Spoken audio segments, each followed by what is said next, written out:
नमस्कार, जय हिंद, जय भारत।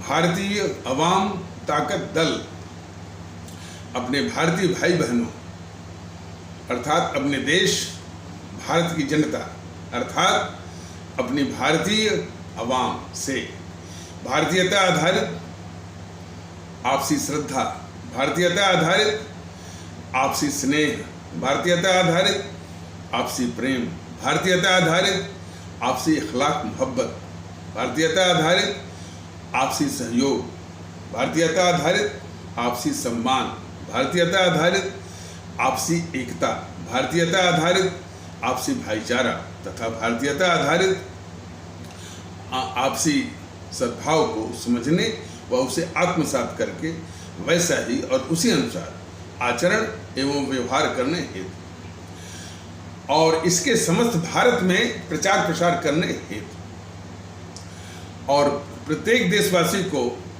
इसकी अहमियत और महत्व को समझाकर उसे अपनाते हुए वैसा ही और उसी अनुसार आचरण एवं व्यवहार करने हेतु और प्रत्येक देशवासी को अपना ही भारतीय भाई बहन मानकर, समझकर और अपनाकर उनके साथ वैसा ही और उसी अनुसार आचरण एवं व्यवहार करने हेतु सतत, सदैव और हमेशा अदब के साथ, आदर के साथ अर्ज करता है, विनती करता है।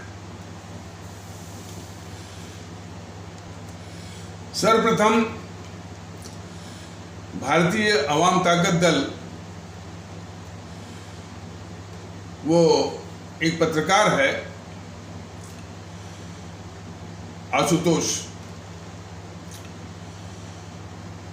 तो ये अंदाज है कि वो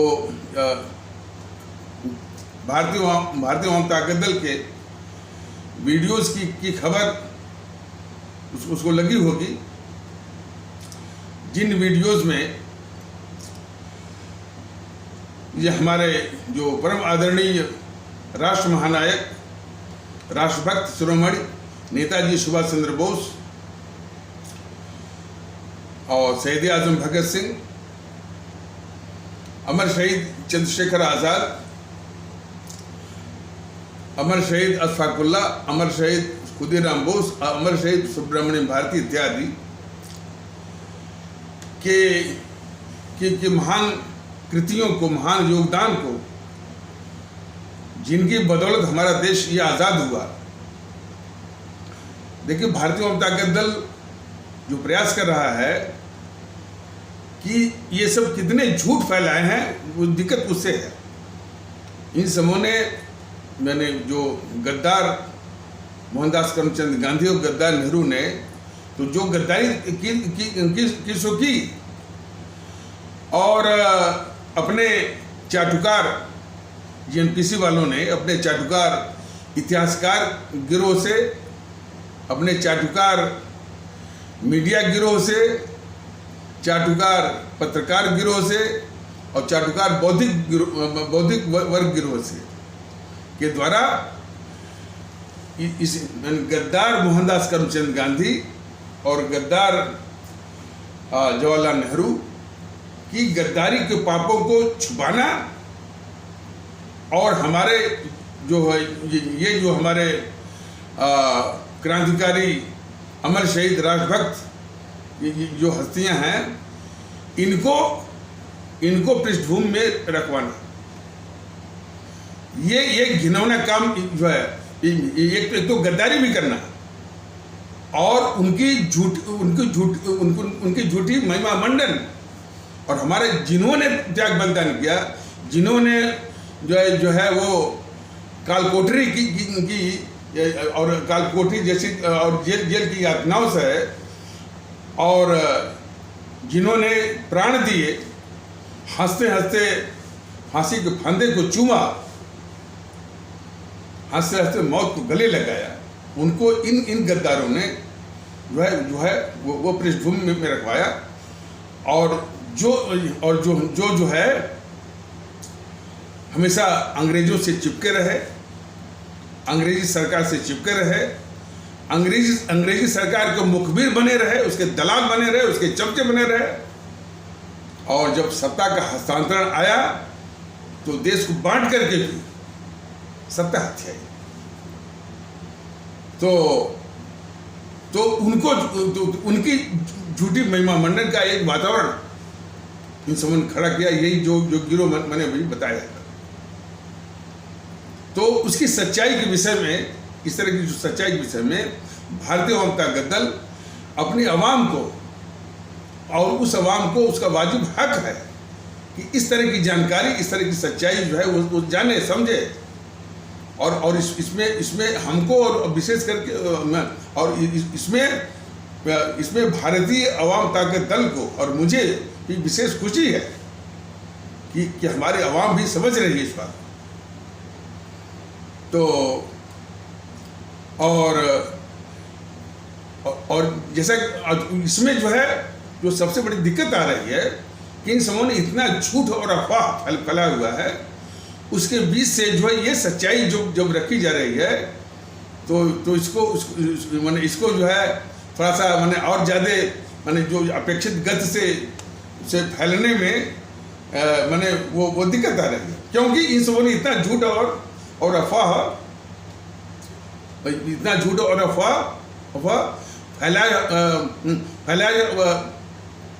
फैलाया हुआ है पहले से। जैसे कि सबसे बड़ा झूठ क्या है? ये कांग्रेस वाले बोलते हैं कि हमने आज़ादी की लड़ाई लड़ी। ये सबसे बड़ा झूठ है। सच्चाई क्या है कि ये अंग्रेजी सरकार के कुल मिलाकर के मोटा बाई एंड लार्ज ये अंग्रेजी सरकार के मुखबिर थे, दलाल थे, चमचे थे। और ये सच्चाई जो है इनके चाटुकार इतिहासकारों ने भी कबूल किया है। अब उस विषय पर ये हम जाएंगे विस्तार से, तो ये विषय जो है ये मुख्य विषय भटकने का आशंका है, लेकिन जो है उनके चाटुकार इतिहासकार भी इस तथ्य को छुपा नहीं पाए। उन्होंने इस बात को कबूला है, लेकिन थोड़ा सा घुमा करके सॉफिस्टिकेटेड वर्ड्स में, मुलम्मेदार अल्फाजों में, कि वो सब कबूलते हैं कि भाई कांग्रेस पर एक तोहमत लगता था, एलिगेशन लगता था कि वह अंग्रेजी सरकार की सेफ्टी वाल्व है। तो उनका सेफ्टी वाल्व मतलब कि वही कि अंग्रेजी सरकार की मुखबिर थी, दलाल थी, और जो है और उसकी चमचा थी, और जो है इसीलिए जब भी ये सब जेल में बंद होते थे, ये गद्दार मोहनदास करमचंद गांधी और गद्दार जवाहरलाल नेहरू, तो इनको दामादों जैसी सुविधाएं वो अंग्रेजी सरकार दिया करती थी। दूसरी ओर हमारे उन अमर शहीदों का, क्रांतिकारी अमर शहीदों को सबसे कठिन से यातनाएं, यानी कोड़ों से वार, और अंडमान निकोबार की जो काल कोठरी, उसमें चक्की पीसना, तमाम बेड़ी लगी हुई है, तो पैरों में बेड़ी, हाथ में बेड़ी, वो देख करके यानी कोई भी भारतीय जो है वो दल जाएगा। तो उस तरह की यातनाएं वो झेले हैं। और ये जब भी जेल में बंद हुआ करते थे तो इतना विस्तार से बताना तो ये मुमकिन नहीं है, लेकिन इनको जैसे अंग्रेजी सरकार के दामाद होते हैं, उस तरह से इनको हमेशा सुविधा, सेवा और फेवर इनको मिला। और ज़्यादा कहना नहीं होगा। और ये सावरकर को नीचा दिखाते हैं। तो खैर अब ये विषय बार वीर सावरकर का जीवन जो है वो 38 साल जेल में बीता है, जिसमें कि 12-13 साल उनका जो है कठिन, जो 12-13 साल का उनका कठिन यातनाओं वाला बीता है। उसको ये एनपीसी वाले नीचा दिखाते हैं कि इन्होंने अंग्रेजों से माफी मांगी। अब सवाल है कि अंग्रेजों से माफी मांगने वाला वो गद्दार जो है मोतीलाल नेहरू, जो गद्दार जवाहरलाल नेहरू का पिता था, उसने माफी मांगी है। कब? जबकि शुरू में इसको जो है यानी राजनीति में ढकेलना चाह रहा था मोतीलाल नेहरू इस अपने बेटे जवाहरलाल नेहरू को, तो पंजाब में एक जो है साल 1918 या 1919 मान लीजिए के आसपास जो है एक किसान आंदोलन हुआ था। उसी किसान आंदोलन में इस मोतीलाल नेहरू ने अपने सुपुत्र जवाहरलाल नेहरू को शामिल करा दिया और उसी के चलते वो जेल में बंद हो गया। और जब जेल में बंद हो गया तो यही मोतीलाल नेहरू ने लिखित माफ़ी मांगी कि आइंदा से ये जवाहरलाल नेहरू अंग्रेजी सरकार के खिलाफ ऐसा कुछ आंदोलन इत्यादि नहीं करेगा। तो माफ़ी मांगने वाला वो गद्दार जो था मोतीलाल नेहरू है। और किसके लिए? इस गद्दार जवाहरलाल नेहरू के लिए। ये सच्चाई हमारे सभी भारतीय भाई बहन समझ लें, लेकिन ये नीचा दिखाते हैं कि सावरकर जी ने माफ़ी मांगी। और ये देखिए, जिस सावरकर को ये बीजेपी वाले आदर्श मानते हैं, उसी को जब ये जेएनपीसी वाले नीचा दिखाते हैं कि इन्होंने माफ़ी मांगी, तो ये बीजेपी वालों की गद्दारी देखिए देश के खिलाफ। एक और तो सावरकर को बोलते हैं बड़ा देशभक्त, और दूसरी ओर जेएनपीसी का उस समर्थन भी करते हैं कि हाँ उन्होंने माफ़ी मांगी। और मैं ऐसे नहीं कह रहा हूँ, इसे बीजेपी सरकार के रक्षा मंत्री माननीय रक्षा मंत्री श्री राजनाथ सिंह ने संसद में कबूला कि हाँ उन्होंने माफ़ी मांगी। देखिए यानी कितना मैंने विरोधाभास और देश को शर्मसार करने वाला ये बीजेपी का नाटक देखिए कि सावरकर को पेश करते हैं कि वो बहुत बड़े देशभक्त है, और सावरकर को जब जेएनपीसी उसको नीचा दिखाती है कि नहीं इन्होंने अंग्रेजों से माफ़ी मांगी, तो वह ये जेएनपीसी का समर्थन भी करते हैं।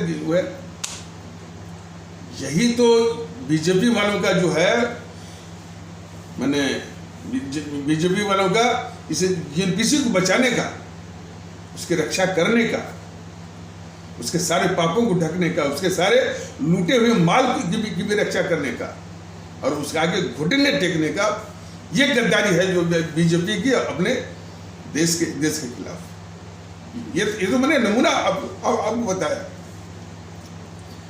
तो एक झूठ, और देखिए ये झूठ जो है कि हमने आज़ादी की लड़ाई लड़ी, जिसकी सच्चाई अभी जिसकी सच्चाई भारतीय जनता दल ने पिछले कई एपिसोडों में बताया भी है, और इस समय भी बताया जा रहा है।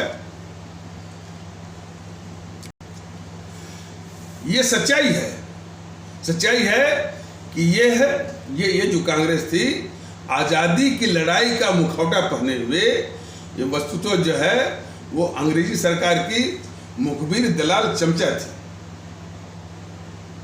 ये सच्चाई है। और उसने कभी भी आज़ादी की लड़ाई नहीं लड़ी, और वही भूमिका उसने अदा किया, मुखबिरी की भूमिका, दलाली की भूमिका और चमचागिरी की भूमिका उसने अदा किया। लेकिन मुखौटा उसका था आज़ादी की लड़ाई लड़ने का। तो एक झूठ तो ये है, और जिसकी सच्चाई मैंने अभी बताया है। दूसरा झूठ ये है कि अंग्रेज जो है इनकी वजह से, या जो भारत छोड़ो 1942 वाला उसी कारण भाग गए। ये अब सच्चाई तो सबके सामने आ रही है कि अंग्रेज जो है 42 के कारण का तो कोई सवाल ही नहीं उठता। 42 का आंदोलन तो मुश्किल से 1-2 महीने में फ्लॉप हो गया था, सभी जेल में बंद हो गए थे, और सब अपने घरों में बैठ करके उसको सला रहे थे। ये बात जो है वो मोहनदास करमचंद गांधी ने भी एक जगह कबूला है, और ये बात जो है नेहरू ने भी, जो गद्दार नेहरू ने भी सन 60 के आसपास किसी इंटरव्यू में कबूला है कि सब लोग थक चुके थे, फलाने आया, किसी में हिम्मत नहीं थी। खैर उसने जो देश को बांट दिया, उसके जस्टिफिकेशन में उसके औचित्य ठहराने के संदर्भ में बोला था। लेकिन उसने इस बात को कबूला था कि सन 42 का आंदोलन तो किया गया था, लेकिन वो बिल्कुल फ्लॉप हो गया था। और यह भी, और ये असल बात है, इन सबों ने पग पग पर गद्दारी की है, इन कांग्रेसियों ने। असल बात ये थी कि जब हमारे परम आदरणीय राष्ट्र महानायक राजभक्त शिरोमणि नेताजी सुभाष चंद्र बोस जो है, इस गांधी को सन 1939-40 का बताया कि भाई चूंकि इस समय द्वितीय विश्व युद्ध छिड़ा हुआ है और यही बिल्कुल अपॉर्चुन टाइम है, यही हाई टाइम है, ये सबसे उपयुक्त समय है कि हम जो है इस पर दबाव डालें और आंदोलन करें और इस अंग्रेजी सरकार को घुटने के बल पर लाएं। लेकिन ये गद्दार मोहनदास करमचंद गांधी तो मुखबिर था, दलाल था, इसे कहा तो उसने सुभाष चंद्र बोस का ये विरोध किया। तो खैर सुभाष चंद्र बोस देश के बाहर निकल गए, और कैसे कैसे निकले वो उसकी भी एक गाथा है। मैं यही बता रहा हूँ कि सुभाष चंद्र बोस के विषय में अब तक जो है यदि देश के सामने लाया गया होता है तो उनकी महानताओं के विषय में और उनकी महान कृतियों के विषय में, उनकी देशभक्ति के विषय में ये देश जानता है ना, देशभक्ति तो आती, लेकिन इन सबों ने दबा कर रखा।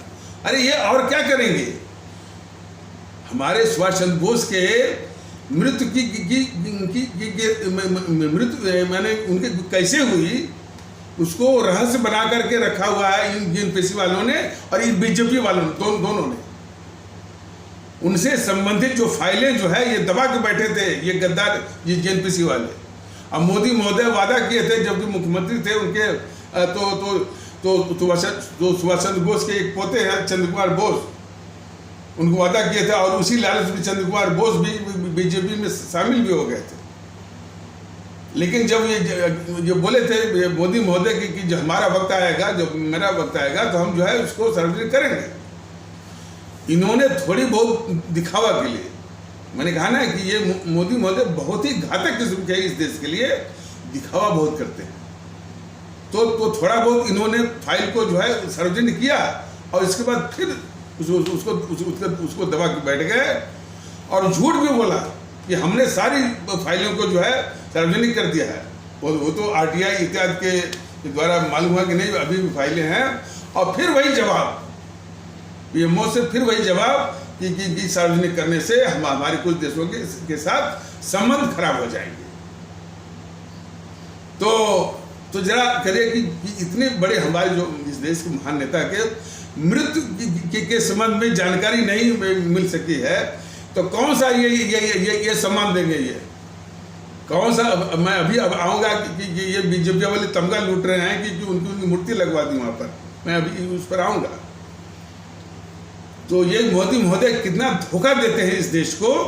बस जो है एक जो है बस उनका नाम भुनाने का, बस वोट के लिए, सम्मान देने के लिए नहीं। तो जो है वो सन 42 वाला जो आंदोलन था, जब हमारे सुभाष चंद्र बोस लोकप्रिय हो रहे थे, उनकी लोकप्रियता को काउंटर करने के लिए, अपनी लोकप्रियता को लाने के लिए ये गद्दार मोहनदास करमचंद गांधी सन 42 का वही आंदोलन लाया। और वो तुरंत ही वो फ्लॉप, इसीलिए तुरंत वो फ्लॉप भी हो गया। तो वो सन 42 का आंदोलन जो है कोई आज़ादी के संबंध में नहीं था। जो हमारे सुभाष चंद्र बोस काफ़ी लोकप्रिय हो रहे थे अपनी आवाम में, उनका सामना करने के लिए और उनके सामने अपनी लोकप्रियता को स्थापित करने के लिए ये गद्दार मोहनदास करमचंद गांधी सन 42 वाला भारत छोड़ो का आंदोलन बुलाया। ये सच्चाई है और इसलिए वो फ्लॉप भी हो। तो अब ये सच्चाई सबके सामने है। हालांकि इसके विस्तार में कुछ विस्तार का नमूना के विषय में भारतीय जनता दल कुछ अपने ये पिछले एपिसोडों में बताया हुआ है। अब ये बिल्कुल जग जाहिर है कि अंग्रेज जो भागे हैं वो सुभाष चंद्र बोस और उनकी जो आज़ाद हिंद फौज जो आज़ादी के लिए अंग्रेजी सेना के खिलाफ लड़ते हुए जो शहीद हो गई थी, तो आज़ाद हिंद फौज की कुर्बानी और शहादत से प्रेरित होकर के अंग्रेजी सेना में, खास करके रॉयल इंडियन नेवी में, रिन में बगावत हुई और भी जो बगावत शुरू हुई, उसके कारण जो है वो अंग्रेज भागने पर मजबूर हुए। इनके सन 42 के कारण जो है वो नहीं भागे। लेकिन क्या हुआ, इन सबों ने झूठ फैलाया पूरे देश में कि दे दी हमें आज़ादी बिना खड्ग बिना ढाल, साबरमती के संतों ने कल कर दिया कमाल। अरे ये सुनते ही मन में उबकाई आती है, मन में एक नौसिया आता है। जिनको भी इस देश में, इस देश मोहब्बत है, तो इन गद्दारों के विषय में जो फैलाया गया है कि देती हमें आज़ादी बिना खड्ग बिना ढाल, ये सुनकर के मन में एक नौसिया आता है, उबकाई आती है। तो दो झूठ हो गए। ये इन कांग्रेसियों ने आज़ादी की लड़ाई का मुखौटा पहन करके आज़ादी की लड़ाई नहीं लड़ी, बल्कि ये जो है बल्कि इन सबों ने अंग्रेजों के मुखबिर, दलाल और चमचा की भूमिका इन सबों ने अदा की। अंग्रेज इनकी कारण जो है इनके कारण नहीं भागे, बल्कि वो हमारे परम आदरणीय राष्ट्र महानायक, राष्ट्रभक्त शिरोमणि नेताजी सुभाष चंद्र बोस और उनकी आज़ाद हिंद फौज के कारण भागे हैं, या भागने पर मजबूर हो, जो भी है। तीसरा झूठ जो बोला कि भाई हमने आज़ादी लाई, तीसरा झूठ, इन्होंने आज़ादी नहीं लाई है। इन्होंने कभी भी आज़ादी की मांग भी नहीं की थी। ये तो हमेशा मांगते रहे डोमिनियन स्टेटस। और जब हमारे इन अमर शहीदों का, खास करके भगत सिंह का, चंद्रशेखर आजाद का, अशफाकुल्लाह का, ये मांगते थे डोमिनियन स्टेटस। डोमिनियन स्टेटस के विषय में मैं पिछले एपिसोडों में भी कुछ बताया हुआ है कि वो एक ऐसी व्यवस्था होती है कि कोई विदेश जो डोमिनियन स्टेटस में रहता है, तो उसके अंदर में जो भी व्यवस्था आपकी हो, माने कि लोकतंत्र हो या राजतंत्र हो, माने मतलब कि डेमोक्रेसी हो, चाहे मोनार्की हो, चाहे ऑलिगार्की हो, चाहे अरिस्टोक्रेसी हो, चाहे प्लूटोक्रेसी हो, जो भी है वो व्यवस्था वो उस देश के अनुसार है। लेकिन अंतिम शक्ति, फाइनल पावर, अल्टीमेट अथॉरिटी वो इंग्लैंड की होगी, डिसाइडिंग जो पावर है। तो इस व्यवस्था के अधीन जो है ऑस्ट्रेलिया, कनाडा और 15 देश और हैं संसार में। तो वही ये मांग रहे थे, ये गद्दार किस्म के कांग्रेसी। लेकिन जब वो हमारे इन अमर शहीदों का मुद्दा जनता में लुपड़ी होने लगा, तो उसी को चुराने के लिए फिर ये गद्दार मोहनदास करमचंद गांधी ने इस गद्दार जवाहरलाल नेहरू को कांग्रेस अध्यक्ष बनवा करके, इसके विषय में भी मैंने बताया है कि उसमें कांग्रेस अध्यक्ष बनने का नंबर किसका था? नंबर था सरदार पटेल जी का। तो सरदार पटेल को धक्का दे करके इसे गद्दार मोहनदास करमचंद गांधी ने इस गद्दार जवाहरलाल नेहरू को ही माने वो कांग्रेस का अध्यक्ष बनवाया। और जो मुद्दा चुराए थे,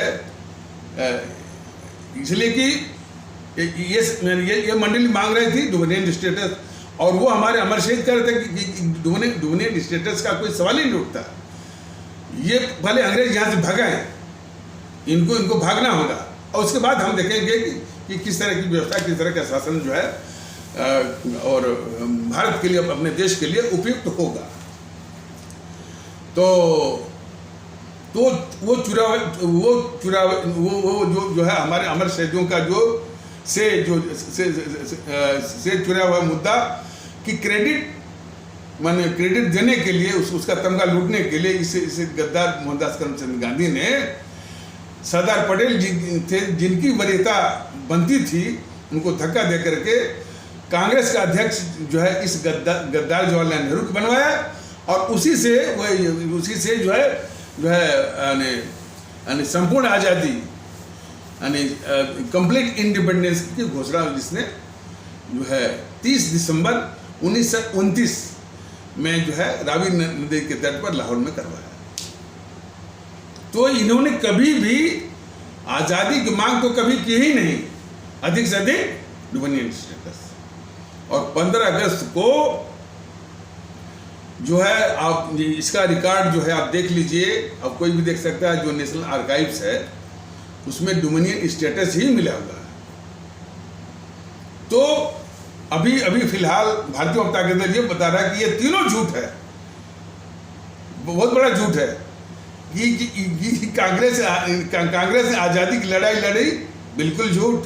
ये अंग्रेजी सरकार के साथ यानी जो है जो मुखबिर का, दलाल का और चमचों की भूमिका इन्होंने कुल मिलाकर की। दूसरा कहते हैं कि हमारी वजह से अंग्रेज भागे, बिल्कुल झूठ। सुभाष चंद्र बोस और उनकी आज़ाद हिंद फौज के कारण जो है अंग्रेज यहाँ से भागे या भागने को मजबूर हुए। तीसरा झूठ कि आज़ादी लाए, बिल्कुल झूठ। ये जो है डोमिनियन स्टेटस लाए। खैर बाद में ये सत्ता के तो इतने लोलुप थे कि माने जो देश को बांट करके और हमारे 25 से 30 लाख लोगों की हत्या करके जो सत्ता हथिया रहा है, आप समझ जाए कि वो कितना बड़ा अभिशाप है इस देश के लिए। तो कहना है कि ये जो है ये सारी सच्चाई बीजेपी वालों को मालूम है कि किस तरह से छुपा छुपा करके जो है वो टुकड़े टुकड़े में कहते रहते हैं। ये अमित शाह जो है ये कबूल रहा है। हालांकि अमित शाह महोदय हमारे माननीय जो है वो गृह मंत्री हैं, केंद्रीय मंत्री, लेकिन मन में इतना उद्गार है, इनको क्या सम्मान दिया जाए? आप बताइए, जो इतना झूठ बोल रहा है, जो धारा 370 के संबंध में जब बहस हो रही थी संसद में, तो ये अमित शाह महोदय कांग्रेसियों की ओर इशारा करके कह रहे हैं कि आपने धर्म के आधार पर देश को बांटा। तो ये अमित शाह महोदय खुद बताएं कि जब कांग्रेस ने ही देश को बांटा है, तो फिर इनकी पार्टी और ये लोग जो है किसी दूसरे या अर्थात जिन्ना साहब के मत्थे पर जो है मरने में ये जेएनपीसी का या कांग्रेस का साथ क्यों देते हैं? ये तो हमेशा ये सब दोगलापंथी की बात। एक और मैंने एक मौके बेमौके इसको कहेंगे भी कि कांग्रेस ने देश को बांटा, और फिर दूसरी ओर जो कांग्रेस की साजिश है कि इसका इल्जाम जो है देश विभाजन का इल्जाम जो है जिन्ना साहब के मत्थे में मरना है, उस साजिश का ये उसी साजिश का ये सब साथ भी देते हैं जेएनपीसी का। तो हम सब मैंने देखा दोगलापंथी जो है ये सब खराब शब्द है, मानता हूँ, इसका उच्चारण करने में भी हमको दिक्कत है, लेकिन इसके अलावा कोई शब्द ही नहीं है। और इनकी करतूत उस दोगलापंथी वाला जो शब्द है और जो उसका आशय है उससे भी घटिया है। तो ये जेएनपीसी के नेता प्रवक्ता जब दहाड़ के बोलते हैं बीजेपी वालों के आगे, हमने आज़ादी लाई तो आप कहाँ थे? हमने आज़ादी की लड़ाई लड़ी तो आप कहाँ थे? ये बीजेपी वाले जानते हुए भी सिर्फ इस जेएनपीसी को बचाने के लिए, उसकी रक्षा करने के लिए भीगी बिल्ली की तरह जो है वो भीगी बिल्ली की तरह जो है सर झुका देते हैं। टीवी डिस्कशन देखे ना कि जब भी कोई इन सबों को बात बर्दाश्त नहीं होती, उंगली ये खड़ा कर देते फटाफट। और वही जेएनपीसी का प्रवक्ता रहता है, चाहे कोई भी हो, चाहे वो कौन है, पवन खेड़ा और ये आलोक जोशी और वो प्रिया श्रीनेत्र वगैरह, झूठ पर झूठ धाड़ के सब बोलते हैं। और उसी वक्त जो है जेएनपीसी के जितने भी गौरव भाटिया हो, सुमित पात्रा हो, फलाने हो, सुधांशु त्रिवेदी तो हंसता रहता है। जब भी ये सब झूठ बोलते हैं तो सुधांशु त्रिवेदी जो बीजेपी का मुख्य प्रवक्ता है वो हंसता रहता है, स्वीकारता है उस बात को। तो कितनी घातक है बीजेपी जो है इसको बचाने में। ये सबसे बड़ा राष्ट्रीय अपराध है बीजेपी का, सबसे बड़ा राष्ट्रीय अपराध, सबसे बड़ी गद्दारी है बीजेपी की, जो इस इतनी बड़ी अभिशाप को हर वक्त ये बचाती है। ज़्यादा हम नहीं का ज़्यादा और मौक़ों पर हम बताएंगे। अरे इन मोदी महोदय को, इन मोदी में 8.5 साल से ऊपर हो गया ये प्रधानमंत्री बने हुए, इनके जो संस्थापक, इनकी पार्टी की जो संस्थापक, मतलब कि बीजेपी वाली जनसंघ थी, तो जनसंघ के संस्थापक डॉक्टर श्यामा प्रसाद मुखर्जी को इसी गद्दार जवाहरलाल नेहरू ने अपने चमचे, एक वो भी गद्दार था शेख अब्दुल्ला के जरिए, जम्मू कश्मीर की जेल में मरवाया है। आज तक इनके मंशा नहीं कि कम से कम अपने पार्टी के संस्थापक डॉक्टर श्यामा प्रसाद मुखर्जी के मृत्यु की जांच तो करवाएं। और वो जांच इसलिए नहीं करवा रहे, बिल्कुल स्पष्ट रूप से, कि वो गद्दार नेहरू जो है बेनकाब न हो जाए। तो गद्दार नेहरू को बचाने के लिए अपने ही संस्थापक की मृत्यु की जांच नहीं करवा रहे हैं मोदी जी, यहाँ तक कि प्रधानमंत्री की क्षमता में भी। तो इसी से जान लीजिए कि पूरी ये बीजेपी जो है इसे जेएनपीसी को बचाने के लिए पूरी इसकी रचना, इसकी साजिश चल रही है। हमारे देशवासियों को बहुत इस बात की बहुत निराशा इस बात की कि किस अरमान से, किस आशा से इस बीजेपी को भेजा गया कि इस देश को, हमको और अवाम को जो है इस अभिशाप जेएनपीसी से निजात दिलाइए। ऐसे ने क्या किया, बस सत्ता से उसको बेदखल किया। बात सही है कि राज्य सरकार हो चाहे केंद्र सरकार में उसको बेदखल किया, लेकिन उसके सारे पापों को ढकना उसके बदले में। और कांग्रेसी जो है जेएनपीसी के नेता कहते रहते हैं कि हमको तो इतना आराम, इतनी सुविधा मिल रही है कि यदि हम सत्ता में भी होते तो भी शायद हमको इतना आराम नहीं मिलता। और सत्ता में तमाम वो जवाब दीजिए, वो करिए, सत्ता के रूप में अब ने जवाब देने की झंझट है। अब तो बस आक्रमण करने की, उल्टा आरोप लगाने का है और सुविधा मिलते ऊपर से। तो ये इनका चरित्र है। तो आ जाइए, जो है वो आशुतोष, जो गद्दार किस्म का पत्रकार है, तो और आशुतोष अकेला नहीं है, वो ये उसी मंडली का है। कौन मंडली का? रवीश कुमार मंडली का। रवीश कुमार खुद जो है सबसे बड़े गोदी मीडिया का या गोदी पत्रकार का नमूना है। यह जो है वो जेएनपीसी, जिसके विषय में अभी बताया गया, अब देश भी जान रहा है धीरे धीरे कि कितनी बड़ी अभिशाप है, कितनी बड़ी लुटेरी है, कितने बड़ा देश को टुकड़े वो करने वाली है। उसकी गोद में बैठ करके और उसके टुकड़ों पर पलने वाला ये जो है रवीश कुमार जो है पत्रकारिता करता है, और ये दूसरों को कहता है कि लोग ये जो है गोदी मीडिया है, और लोग सुनते हैं। तो और यही नहीं, दुश्मन चीन के पक्ष में माहौल बनाता है ये गद्दार किस्म का रवीश कुमार। दुश्मन पाकिस्तान के पक्ष में माहौल बनाता है ये गद्दार रवीश कुमार। और जितनी भी ताकतें हैं अपने मुल्क के अंदर, जो कि इस देश को, जो कि हमारे मुल्क को विखंडित करके वो कमज़ोर कर रही हैं अंदर से, उनके विपक्ष में माहौल बनाता है। जो हमारे देश में वो कट्टरवाद फैलाते हैं, उनके विपक्ष में माहौल बनाता है। और जो ताकतें जो इसी देश में रह करके इसी देश को नीचा दिखाती हैं, उन ताकतों के भी पक्ष में ये माहौल बनाता है। आतंकवादियों के पक्ष में माहौल बनाता है। हर तरह से अभिशाप है ये, और हर तरह से गद्दार है ये रवीश कुमार। और उसी कैटेगरी का ये आशुतोष भी है। आशुतोष की पूरी रचना है ये गद्दार किस्म का राहुल कैसे सत्ता में वापस आए। और इस गद्दार आशुतोष को मालूम है कि सच्चाई क्या है, कि मैंने जो गद्दार मोहनदास करमचंद गांधी, गद्दार जो है ये जवाहरलाल नेहरू की, अपने मुल्क के खिलाफ गद्दारियों की अनेक जो है गद्दारियों की फहरिस्तें हैं, किसको मालूम।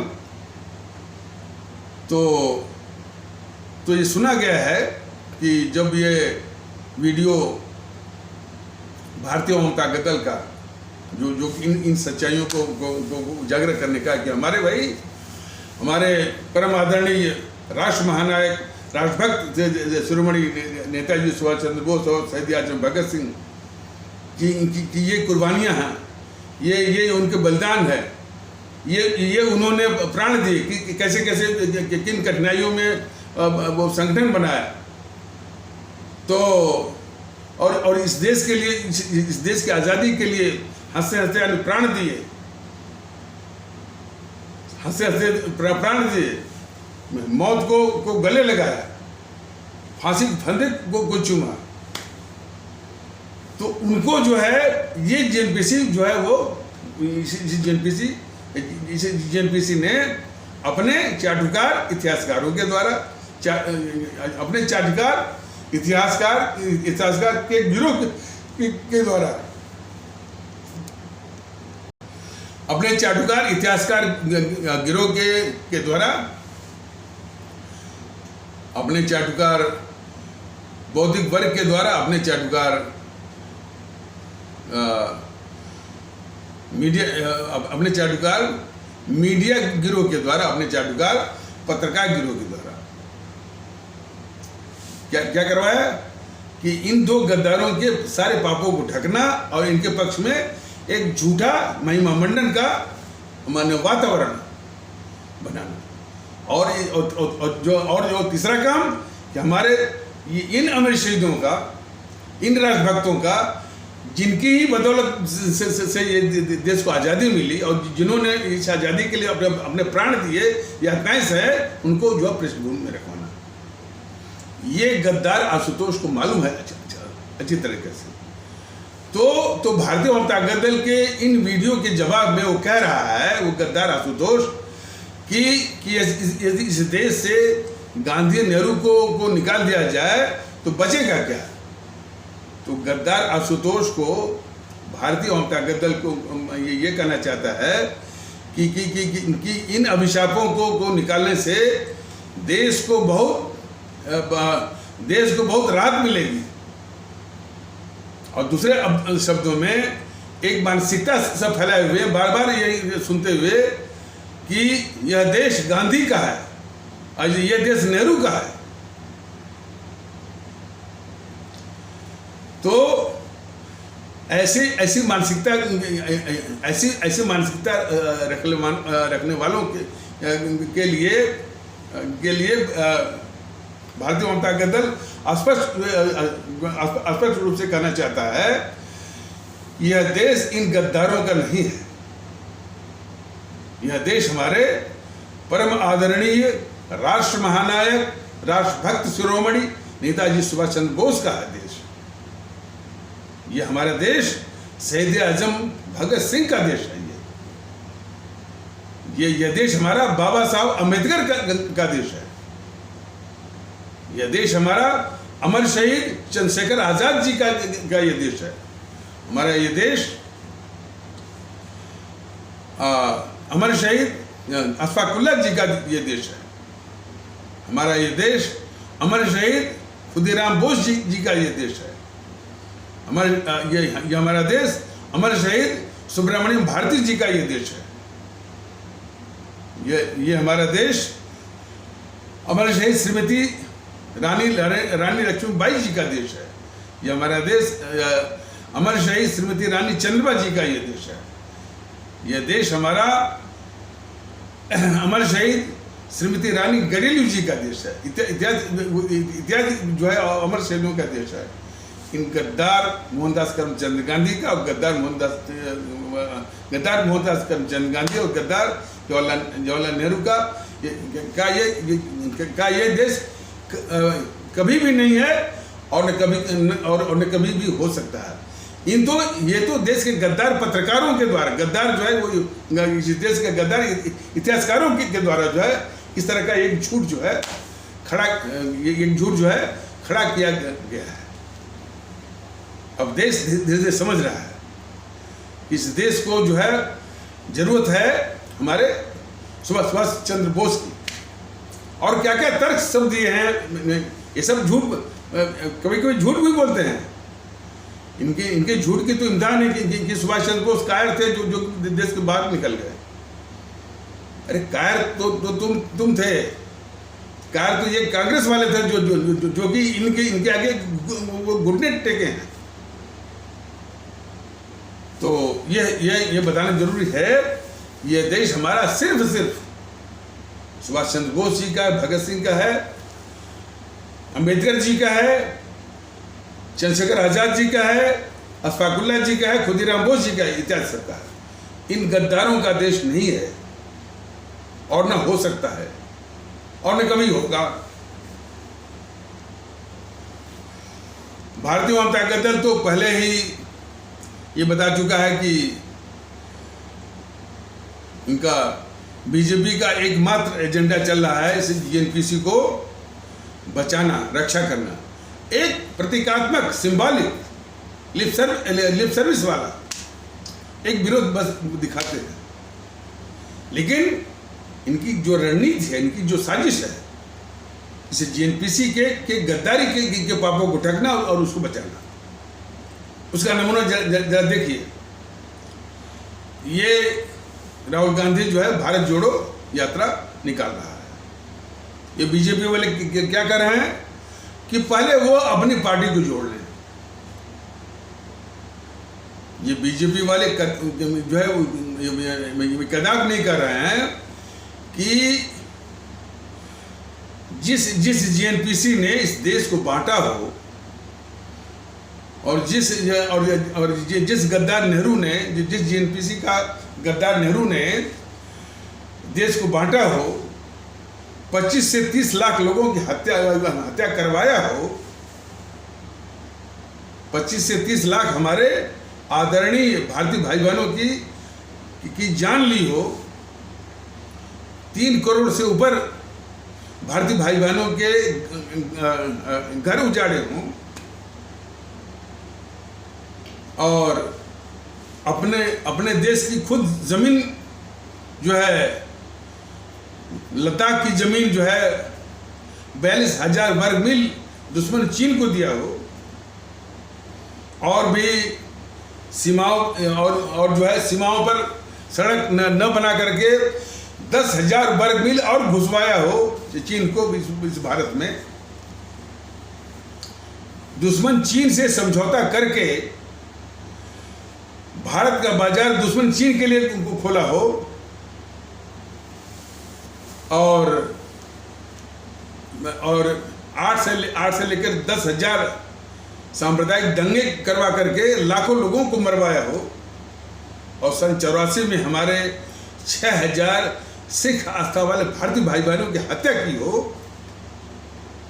इतना बड़ा अभिशाप आज उसके मुंह से निकल रहा है, भारत जोड़ो।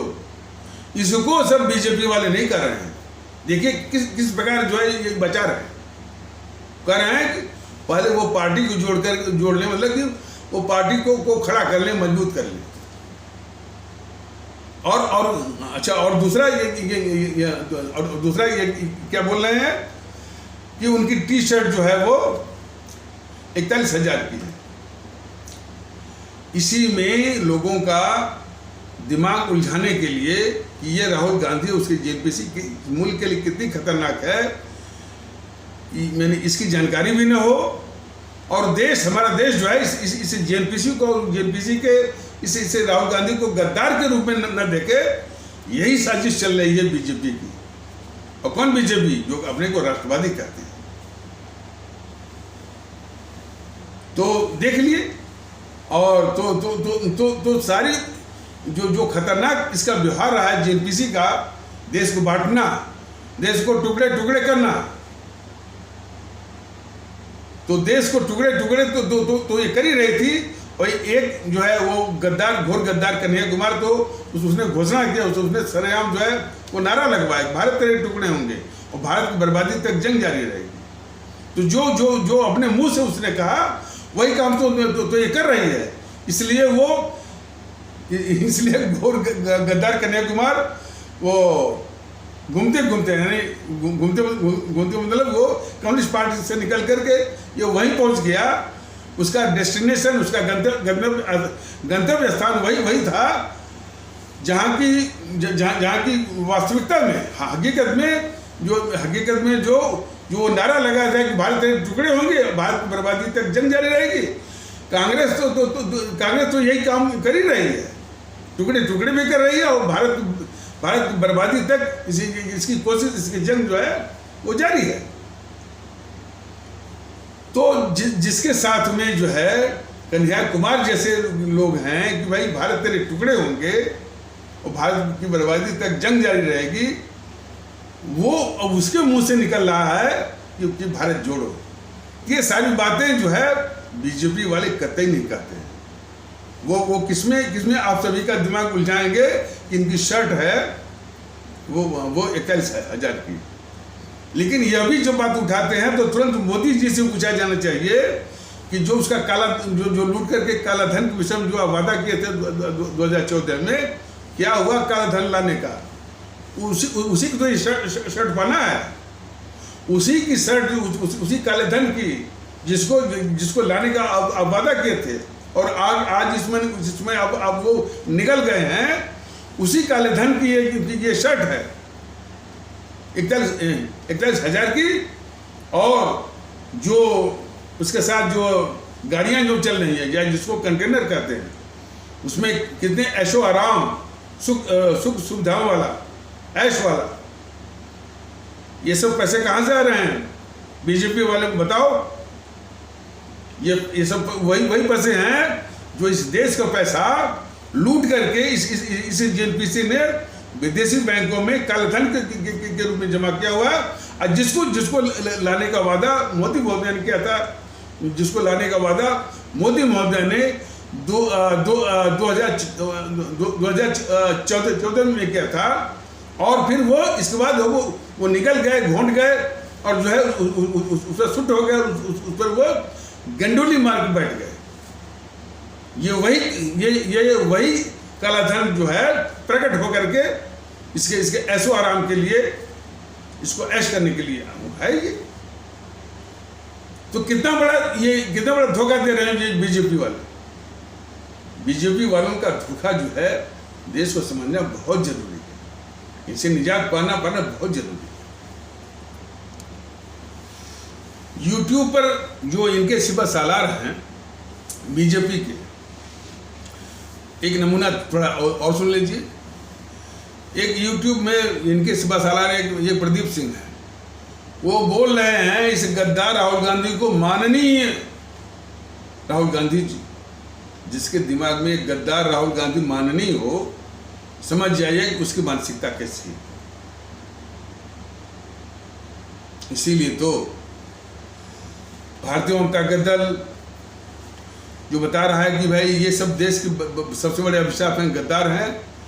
बीजेपी प्रयास ये कर रही है कि नहीं भाई ये गद्दार नहीं है, और कैसे प्रयास कर रही है उसके कुछ नमूने हमारे आदरणीय भारतीय भाई बहनों को, हमारे आदरणीय भारतीय आवाम को समझना बहुत जरूरी है। इसलिए कि इनकी करतूत के कारण ही जो है हमारी जो आवाम जो है वो पहचान नहीं पाती कि इस देश का दुश्मन कौन है, उसका हितैषी कौन है।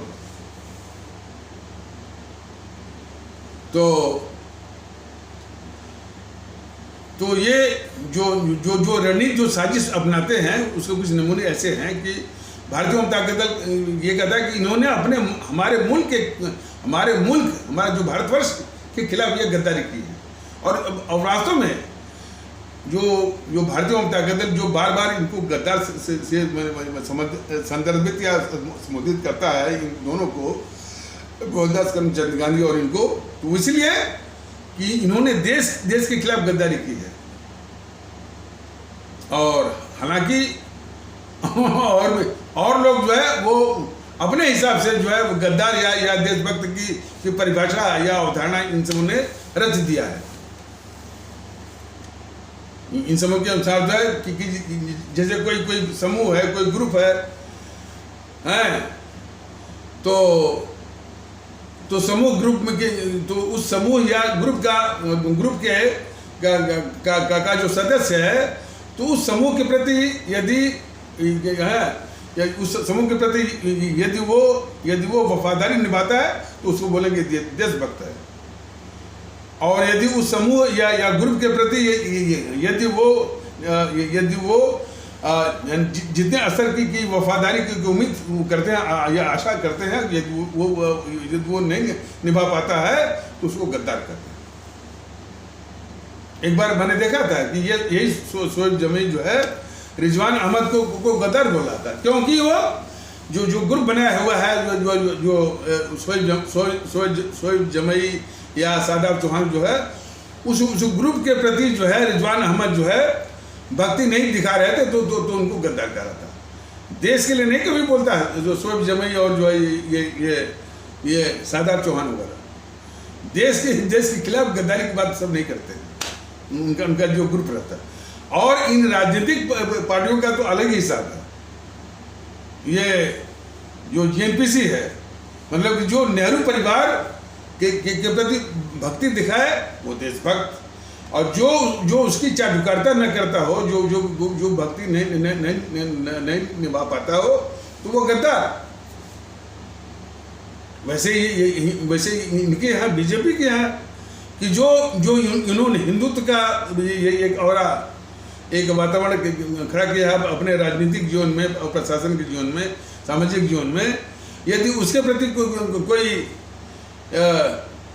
कोई जो है वफादारी निभाता है, देश के प्रति नहीं, उसके प्रति जो हिंदुत्व का इन्होंने एक वातावरण खड़ा किया है, तो उसको ये देशभक्त कहेंगे। और जो इस तरह की भक्ति या वफादारी नहीं निभा पाता है, उसको बोलते हैं गद्दार। देश के प्रति वफादार को देशभक्त, या देश के खिलाफ गद्दारी करने वाले को गद्दार, ऐसा नहीं है।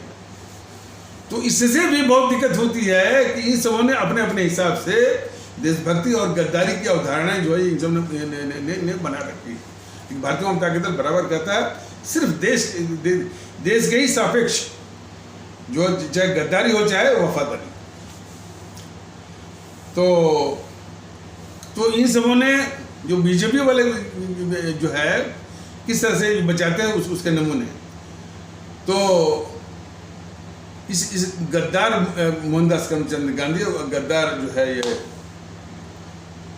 जवाहरलाल नेहरू के खिलाफ जो सारी बातें जो है अभी फिलहाल यूट्यूब के मैंने वीडियो के पैगाम के माध्यम से जो बताने की कोशिश कर रहा है, किया है। तो इसके जो सिपह सालार हैं बीजेपी के, तो क्या करते हैं कि ये जो नेहरू है, गांधी है, तो इसके व्यक्तिगत चरित्र में घुस जाएंगे कि नेहरू का संबंध जो है वो माउंटबेटन की जो बीबी थी एडविनो से था, फलाने से था, ढेकाने से था नेहरू का। और गांधी के विषय में वो अपनी पोती के साथ जो है ब्रह्मचर्य का प्रयोग करते थे, ताकि इसी में आप अपने दिमाग को उलझा करके जो उसका खतरनाक चेहरा है इस मुल्क के लिए, इस देश के लिए, कि ये सब दोनों गद्दार हैं, उधर आपका ध्यान न जाए। ये बीजेपी के वो सिपह सालार कर रहे हैं।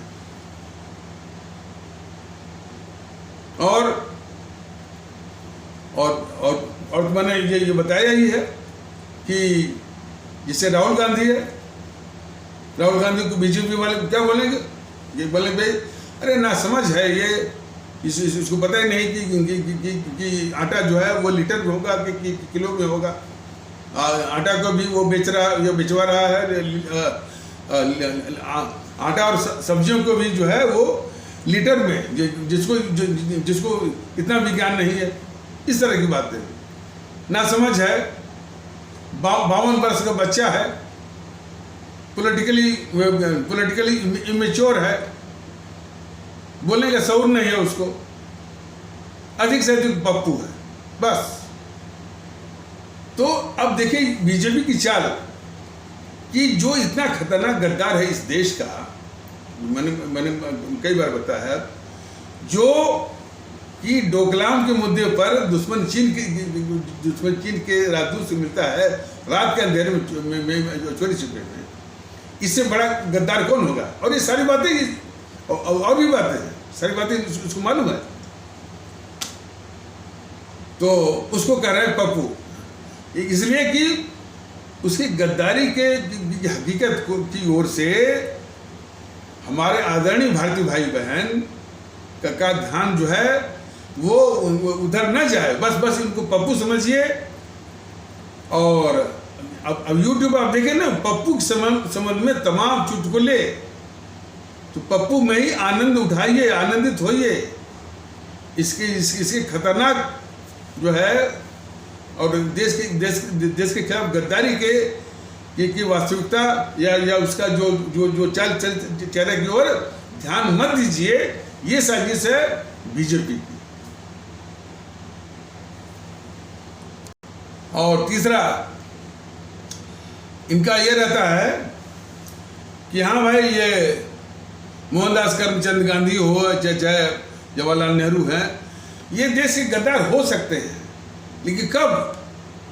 चूंकि इनकी 2-3 पीढ़ी पहले ये मुसलमान थे, उनको मुसलमान मान लीजिए, तब ये गद्दार हैं। इस समय भी बीजेपी वालों का प्रयास देखिए, किसी को यानी इस्लाम आस्था वाला वो टाइटल लगा देंगे। ममता बनर्जी घृणित है कब? जबकि उसको ममता बानू कहिए। और अखिलेश यादव को वो खान जो है वो अखिलेश यादव, इसको जो है जो राहुल गांधी है, तो राहुल गांधी को गद्दार मत मानिए। गद्दार तब मानिए जबकि उसको पप्पू खान मानिए। ये एक साजिश चली है बीजेपी वालों की कि उसमें इस्लाम आस्था के तबके का वो सदस्य बना दीजिए, तब इसके बाद उसको घृणित या गद्दार मानिए। ये साजिश जो है बीजेपी की चल रही है, कितनी खतरनाक किस्म। और असल बात है कि जिसके मन में इतने बड़े जहर और मवाद भरा हुआ है, वो हमारे मुल्क को क्या दे सकता है, हमारी आवाम को वो क्या दे सकता है? प्रश्न इसका है। एक मैंने देखा था, और ये पूरा जो है पूरा सोशल मीडिया ये सब पटे हुई हम पर। एक जगह कोई पूछ रहा है कि हम तो बता सकते हैं कि हमारा बाप कौन है, बाप का बाप कौन है, दादा कौन है, परदादा कौन है, आप बताइए। मतलब कि बताते उसके कहने का ये इंटेंशन था कि इसके 4-5 पीढ़ी पहले वो मुसलमान होंगे। अब इनके झूठ की असलियत यहाँ अब हमको वो कहना पड़ रहा। कभी तो ये एक हवा चलाते हैं कि जितने लोग हैं वो कन्वर्टेड मुसलमान हैं, और कभी जब उनको मौका मिलता है, जब इनको इस तरह से माने डबल स्टैंडर्ड या जिसको दोगलापंथी कहते हैं उसका सहारा लेना होता है, तो कहते हैं कि इसके 4-5 पीढ़ी पहले वो मुसलमान थे। तो जो इसमें हिंदू दिख रहा है तो उसको कहते हैं कि आप मुसलमान थे, और जो मुसलमान को कहते हैं कि आप तो हिंदू थे, आप कन्वर्टेड हैं। तो पहले देश के सामने ये जेएनपीसी वाले थोड़ा स्पष्ट करते हैं कि कन्वर्जन जो है वो हिंदू से मुसलमान का हुआ है या मुसलमान से हिंदू का हुआ है। ये बहुत ही, अब इन शब्दों को मैं कहने से बहुत ही घटिया किस्म के और इस देश के घातक ये तत्व हैं वो बीजेपी वाले। और इनके जितने भी सिपह सालार देखे वो सनातन सनातन से वो रटते हुए जो आकर के ये मुस्लिम या इस्लाम के गड्ढे में गिर जाते हैं। यहाँ से शुरू होंगे और उसी गड्ढे में गिर जाते हैं। इनको देश से मतलब नहीं है। और अधिक से अधिक हम क्या बताएं, देश को समझना चाहिए। ये बाबा साहब का कभी भी सम्मान नहीं करते हैं, लेकिन भारतीय जनता करते हैं। और बाबा साहब का सम्मान तो जो मायावती है ना, वो भी सम्मान नहीं करती है। लेकिन उसके विचारों को समझने की जरूरत है। धर्म के विषय में उन्होंने जो बताया हुआ है, हालांकि उसको जनपंथ बोलना चाहिए। तो खैर धर्म के विषय में और उसी का झगड़ा हमारा हिंदू सनातन इस्लाम से बढ़िया है, ऊपर है, वो मानव धर्म है, तमाम तरह की इसकी बातें चलते रहते हैं। जितने भी शिवा सालार उसके क्या नाम है, बीजेपी के हैं, इस पर बैठे हुए हैं। मैंने इस पर यूट्यूब पर, चाहे वो मनीष ठाकुर हो, चाहे ये प्रदीप सिंह हो, चाहे वो डीके दुबे हो। डीके दुबे के भी समझ जान लीजिए। डीके दुबे की नज़रों में केजरीवाल गद्दार नहीं है, लेकिन गद्दार कब है क्योंकि उसने जो है वो इमाम लोगों की तनख्वाह बढ़ा दिया। तो जहां माने इस्लाम आस्था के विषय में बात आएगी, वहीं तक जो है डीके दुबे जैसे लोगों की गद्दारी भी है, और जो है गद्दारी भी है, और उसी से संबंधित वफादारी भी है। देश के खिलाफ जो है वो गद्दारी और वफादारी से डीके दुबे जैसे लोगों को कोई मतलब नहीं है। इसी से आप समझ जाइए ना। डीके दुबे कह रहा है कि ये केजरीवाल गद्दार है। क्यों? कि उसने इमाम लोगों की तनख्वाह बढ़ा दिया। डीके दुबे वो ये गद्दार नहीं कर रहा है कि यह गद्दार इसलिए है, इसने भारत तेरे टुकड़े होंगे और भारत बर्बादी तक जंग जारी रहेगी, उसका समर्थक है, इसलिए गद्दार है। ये डीके दुबे नहीं बोलेगा। ये डीके दुबे नहीं बोलेगा कि इसी केजरीवाल ने अपने 2 सिपह सालार, जबकि ये प्रशांत भूषण और योगेंद्र यादव, ये दोनों जो है आम आदमी पार्टी में थे, तो इन्हीं दोनों सिपह सालारों के द्वारा कश्मीर पर वो गद्दारी भरा वक्तव्य दिलवाया जो गद्दार नेहरू ने दिया था कश्मीर पर। कि कश्मीर के भाग का, वो बोला था कि कश्मीर के भाग का फैसला कश्मीर के लोग जनमत संग्रह या प्लेबिसाइट के द्वारा करेंगे। वही वक्तव्य जो है ये गद्दार केजरीवाल ने अपने दोनों सिपह सालारों, ये प्रशांत भूषण और योगेंद्र यादव के द्वारा दिलवाया कि जम्मू कश्मीर में जनमत संग्रह होना चाहिए। और जो वक्तव्य वो जानबूझ करके गद्दार नेहरू नहीं बोल पाया था, मंशा तो उसकी थी, लेकिन किन्हीं कारणों से नहीं बोल पाया था, उसको भी ये गद्दार केजरीवाल ने अपने इन दोनों सिपह सालारों योगेंद्र यादव और प्रशांत भूषण के द्वारा कहलवाया कि यदि ये जनमत संग्रह पाकिस्तान के पक्ष में आता है तो इसे जम्मू कश्मीर को पाकिस्तान के हवाले कर देना चाहिए। तो इसलिए गद्दार है, भारतीय जनता दल पता है, इसलिए वो गद्दार है। और खालिस्तानी आतंकवादियों से इसके संबंध निकले हैं, इसलिए गद्दार है। लेकिन डीके दुबे जैसे लोग कह रहे हैं कि नहीं, वो गद्दार नहीं है। गद्दार तब है जबकि वो इमाम लोगों की तनख्वाह बढ़ाता है। यही असलियत है बीजेपी वालों की। नेहरू और गांधी देश के गद्दार नहीं है, लेकिन कब गद्दार हैं? जबकि उनकी 2-4 पीढ़ी 5 पीढ़ी मुसलमान हो, तब ये गद्दार माने जाएंगे बीजेपी की नजरों में। इसके विषय में हम जो है बाबा साहब अम्बेडकर से एक रोशनी जो है, एक प्रकाश, यानी जो ये सब जितना कंफ्यूज कर दिया है, इतना भ्रमित कर दिया है, तो एक रोशनी जो है बाबा साहब के विचारों से मिलती है।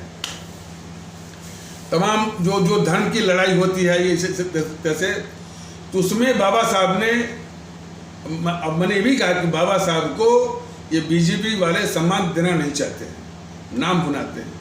ये बीजेपी वाले सुभाष चंद्र बोस जी को सम्मान देना नहीं चाहते हैं, नाम भुनाते हैं। मायावती भी बाबा साहब को वो सम्मान देना नहीं चाहते हैं, नाम भुनाती है। और मायावती के जितने सपा सालार हैं, चंद्रशेखर रावण, और खास करके उसने छोड़ रखा है उसको वामन मिश्रम को, वो बिल्कुल नफरत फैलाना, और नफरत सिर्फ जो है हमारे इस भारतीय समाज के जो ब्राह्मण कहे जाने वाले जो भारतीय भाई बहन है, उन्हीं के खिलाफ वो आग उगलता है। झूठ मूठ का मनवाद सिर्फ इसलिए, और यानी बाबा साहब के सारे आदर्शों की हत्या है। बाबा साहब ने इतनी यातनाएं सही, इतना अपमान सहा, इतनी कठिनाई झेली, लेकिन कभी भी उनके मन में जो है प्रतिशोध की भावना, प्रतिकार की भावना, बदले की भावना कभी नहीं आई है। हम हमेशा उनको चिंता रही वो इस देश की, बहुत महान थे वो। तो मैं ये कह रहा था कि उनके नाम पर जो सब दल बनाए हैं वो भी उनको जो है सम्मान देने के पक्ष में नहीं है। नाम भुनाते जरूर है, उनके नाम पर पार्टी चलाते हैं, राजनीति करते हैं, सत्ता हाथ करते हैं। तो खैर, तो जो धर्म की लड़ाई होती है, और इस धर्म की लड़ाई ने वो जो है वो तबाह कर रखा है इस भारत को। तो उसके संबंध में उनका ये कहना था कि वो उन्होंने बताया था कि मैं विश्व के सभी धर्मों की इज्जत करता हूँ, मैं विश्व के सभी धर्मों की इज्जत करता हूँ, लेकिन हमको वो धर्म मंजूर नहीं है जो कि धर्म को लक्ष्य के रूप में साधते हुए मानवता को साधन के रूप में इस्तेमाल करते हैं। समझ रहे हैं ना? वो कह रहे हैं कि हमको वो धर्म बिल्कुल मंजूर नहीं है जो कि धर्म को लक्ष्य के रूप में साधने के लिए मानवता को साधन के रूप में इस्तेमाल करते हैं। तो आगे बाबा साहब ये कहते हैं कि हमको तो सिर्फ वही धर्म मंजूर हैं जो कि मानवता को लक्ष्य के रूप में साधते हुए धर्म को साधन के रूप में इस्तेमाल करते हैं। बात बिल्कुल सही है। सभी धर्मों का एक ही लक्ष्य है, मानवता की सेवा। यही बात हमारे सूफी संतों ने भी कहा है, यही बात हमारे कबीरदास ने कहा है, यही बात हमारे तुलसीदास ने कहा है, यही बात हमारे जो है संत रविदास ने कहा है, यही बात हमारे रहीमदास ने कहा है, नानक जी ने कहा है, रामकृष्ण परमहंस ने कहा मानवता की सेवा। तुलसीदास ने क्या कहा है? तुलसीदास ने अपनी चौपाई में कहा है, परहित सरिस धर्म कोई नहीं, दूसरे की भलाई से बढ़कर के कोई धर्म नहीं। इस चौपाई को जो सनातन वो चिल्लाते हैं ना, उनके लिए वो बहुत जरूरी है। तो उन्होंने कहा कि परहित सरिस धर्म कोई नहीं, और पर पीड़न सम नहीं अधमाई। दूसरों को कष्ट पहुंचाने से बढ़ करके कोई अधर्म नहीं है। इनसे पूछिए, जैसे राम का नारा लेंगे, प्रभु राम को बदनाम करेंगे, और जो है वो मस्जिद तोड़ेंगे, बाबरी मस्जिद तोड़ेंगे। ये सनातन के हैं, अपवाद है उसकी, कलंक। तो हमारे तुलसीदास ने कहा है कि दूसरे की भलाई से बढ़ करके कोई धर्म नहीं है, और दूसरों को कष्ट पहुंचाने से बढ़कर के कोई अधर्म नहीं है। तमाम इस तरह की कसौटियां जो हैं हमारे महापुरुषों ने दी हुई हैं, लेकिन ये मानने के लिए तैयार नहीं है सब। तो सबका लक्ष्य जो है मानवता की सेवा, बगैर किसी भेदभाव के। तो ये इसी बात को केंद्रित करते हुए बाबा साहब ने कहा था कि हमको सिर्फ वही धर्म मंजूर हैं जो कि मानवता को लक्ष्य के रूप में साध देते हुए धर्म को साधन के रूप में इस्तेमाल करते हैं।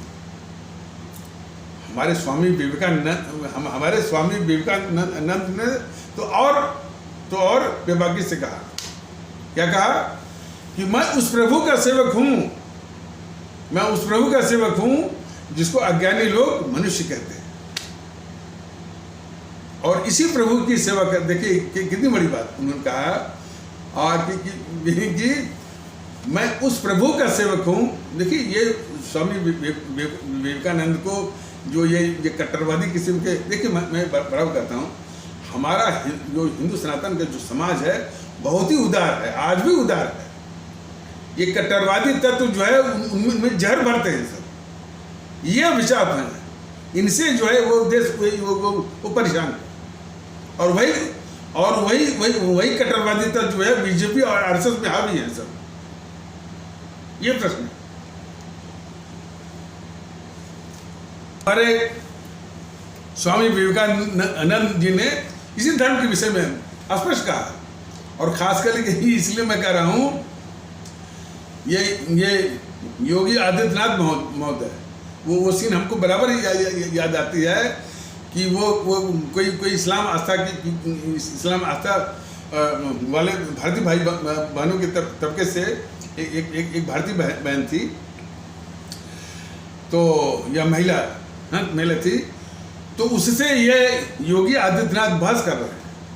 वो कह रहे हैं कि हमारे लिए स्वामी जो है, हमारे लिए स्वामी विवेकानंद और सुफी संत दोनों महान आदर्श हैं, और हमको हिंदुस्तानी होने पर, हालांकि उसको इतना ज्ञान नहीं होगा, नहीं तो उसको बोलना चाहिए कि हमको भारतीय होने पर गर्व है। अब शायद संदेश पहुंच गया होगा भारतीय जनता दल, तो अब लोग जो है हिंदुस्तानी के स्थान पर भारतीय की बात अब कहेंगे और कहते होंगे।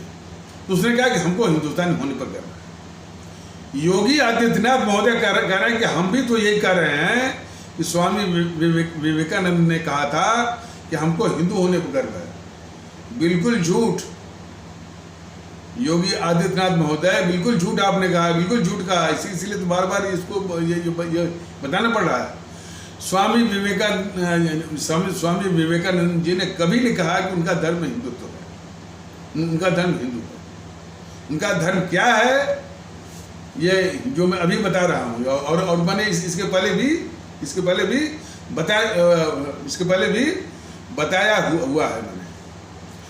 तो स्वामी विवेकानंद जी ने ये कहा था कि मैं उस प्रभु का सेवक हूँ जिसको अज्ञानी लोग मनुष्य कहते हैं,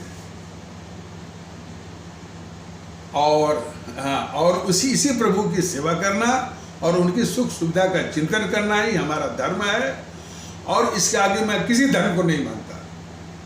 समझ गए योगी आदित्यनाथ महोदय? तो ये उन्होंने स्पष्ट किया था, और यही बात जो है बाद में हमारे बाबा साहब ने भी कहा, और कोई भी महान आत्मा यही कहती है। बाबा साहब ने तो यहाँ तक कहा कि भाई, उन्होंने कहा कि अरे भाई आपका आदर्श कोई भी हो सकता है, ईश्वर, खुदा, अल्लाह, गॉड, दुर्गा माता, प्रभु दुर्गा माता, लक्ष्मी माता, प्रभु भोले शंकर, प्रभु राम, प्रभु कृष्ण, और कोई भी है। और यहाँ तक कि वृक्ष है, नदी है, पहाड़ है, उसमें भी कुछ दर्शन करते हैं। कुछ कहते हैं कि हमको कहीं नहीं जाने भैया, जो हमारे माता पिता के चरण हैं इन्हीं में हमारे प्रभु के, गॉड के और अल्लाह के दर्शन होते हैं। तो ठीक है, आपका जो है कोई भी आदर्श है, कोई भी आइकन है। बाबा साहब ने कहा कि इस आइकन से आप ताकत जो है डेराइव करिए, लीजिए, और उस ताकत है हाँ उनके आशीर्वाद, उस आइकन के आशीर्वाद से, उस प्रेरणा से आप जो है वो ताकत बनाइए। उस ताकत का इस्तेमाल जो आपके सामने खुदा है, असली खुदा, आपका पड़ोसी, आपके सामने जो इंसान है, उसकी खिदमत में लगाइए। ये कहना था बाबा साहब का। वो कितने मानवतावादी थे, इसको समझने की आवश्यकता है। तो जैसे उन्होंने ये कहा बाबा साहब ने कि हमको तो वही धर्म मंजूर हैं जो कि मानवता को लक्ष्य के रूप में साधते हुए धर्म को साधन के रूप में इस्तेमाल करते हैं। भारतीय अवाम ताकत दल इन सारे जो रटते हैं सनातन और भारत की सुरक्षा की कीमत पर सनातन को ऊपर रखते हैं, उनको विशेष रूप से ये कहना चाहता है। अपने बाबा साहब जो अम्बेडकर जी थे, उन्हीं के इस विचार से प्रेरणा लेकर के, उनके आशीर्वाद से कहना चाहता है कि हमको वही धर्म मंजूर है, फिर वही धर्म मंजूर है जो कि इस भारत राष्ट्र और भारतीयता को लक्ष्य के रूप में साधते हुए इस धर्म को या इस पंथ को साधन के रूप में इस्तेमाल करते हैं। फिर से मैं इसको स्पष्ट कर रहा हूं कि हमको मतलब कि हमको और भारतीय अवाम ताकत दल को, और मैं समझता हूं कि ये इस विचार से काफी हमारे भारतीय भाई बहन भी सहमत होंगे कि वही धर्म या वही पंथ मंजूर है जो कि भारत राष्ट्र और भारतीयता और अवाम को लक्ष्य के रूप में साधते हुए इस पंथ का, वो पंथ चाहे आपका माने हिंदुत्व हो, चाहे इस्लाम हो, चाहे कोई भी हो, तो साधन के रूप में प्रयोग करते हुए, मतलब कि ये सब साधन है। हिंदू हुआ, सनातन हुआ, इस्लाम हुआ, ये आपका ईसाई हुआ, सिख पंथ हुआ, ये सभी साधन है। ये सब साधन है और लक्ष्य क्या है हमारा? राष्ट्र भारतवर्ष, अपनी भारतीयता और हमारी अवाम, वो लक्ष्य है। और ये तो साधन है। इनके अनुसार है कि साधन जो है वो लक्ष्य के ऊपर जो है हावी हो जाए। ऐसा नहीं होगा भैया। तो सारे पंथों का ये धर्म बनता है कि वो साधन बन करके हमारे देश को मजबूत करें, देश को जो है वो देश को सुरक्षित करें। तो उनकी उपयोगिता जो है भारत के लिए साधन के रूप में है, लक्ष्य नहीं है। सनातन लक्ष्य नहीं है, इस्लाम लक्ष्य नहीं है, ईसाई लक्ष्य नहीं है, सिख पंथ के लक्ष्य नहीं है। लक्ष्य क्या है? भारत। इस फर्क को जैसा समझें इस बात। तो और विशेष रूप से जो है इनको बताना जरूरी है। लेकिन तमाशा तो देखिए, ये उसी सनातन को ही लक्ष्य मानते हैं, भारत को नीचे वो रख कर, और पूरी आवाम को ये कंफ्यूज करते हैं। ये उनको भी बताना जरूरी है। वो खैर हमारे जिन अमर शहीदों ने अपने प्राण दिए, प्राण देकर के इस आज़ादी लाए, उनके लिए लक्ष्य भारत था। उनके लक्ष्य ये सनातन नहीं था। उनके आवाम थी और भारत था। चाहे हमारे जो है वो सुभाष चंद्र बोस जी हों, चाहे भगत सिंह हों, चाहे चंद्रशेखर आजाद जी हों, चाहे अशफाकुल्ला जी हों, चाहे वो खुदीराम बोस जी हों, उनके लिए लक्ष्य क्या? भारत था और आवाम थी। सनातन नहीं था, इस्लाम नहीं था, और रहा भी होगा तो साधन के रूप में। और इतनी सी बात समझ में नहीं आती है तो जरा सेना का जो हमारे भारतीय सेना का जो वातावरण है, क्या सिखाता है? भैया अपना इस्लाम वगैरह पीछे रखो, ये देश के लिए जो है जान देना है, देश के लिए वो लड़ना है। और हमारे सभी जवान इसी भावना में कि हम जो भी कर रहे हैं इस मुल्क के लिए, सनातन के लिए नहीं, इस्लाम के लिए नहीं। लेकिन ये तथ्य ये भी जानते हैं, असल बात है कि ये जो सनातन कहते भी हैं, ये सनातन के हितैषी न तो ये हितैषी हैं, न तो उसके नुमाइंदे हैं। ये घोर जो है सामंतवादी यानी सामंतशाही तत्व हैं सब, संभ्रांतवादी तत्व हैं सब, फ्यूडल जो है फ्यूडलिस्टिक एटीट्यूड वाले हैं। इनसे समस्या है। सनातन से इनका दूर दूर का कोई नाता नहीं है। क्या ये जो पुष्पेंद्र क्या समझिए, क्या ये पुष्पेंद्र कुलश्रेष्ठ जो है बराबर जो है वो नफरत जो फैलाता है, जो ये गद्दार जो है वो सनातन का हितैषी या सनातन का प्रतिनिधि क्या या उसका प्रतिनिधि हो सकता है? कभी नहीं। तो ये बहुत आवश्यक चीज़ें हैं और इस पर और वो प्रकाश डालने की जरूरत है। इसलिए मैंने कहा कि भाई हमारे जो बाबा साहब अम्बेडकर जो है इतनी बड़ी महान आत्मा के थे और उनके विचार बिल्कुल क्रिस्टल क्लियर। तो लेकिन सबका लक्ष्य भारतीयता, भारत राष्ट्र, भारतीयता के आधार पर एक होइए और इन सारी ताकतों को परास्त करना है, उनको नष्ट में नाबूद करना है। साधन मीडियम क्या है? ईवीएम मशीन पर। इस लक्ष्य से जरा भी डिगना नहीं। तो इन्हीं आवश्यक शब्दों के साथ इस आवश्यक परिचर्चा को यहीं पर विराम दिया जाता है। तब तक के लिए नमस्कार, जय हिंद, जय भारत।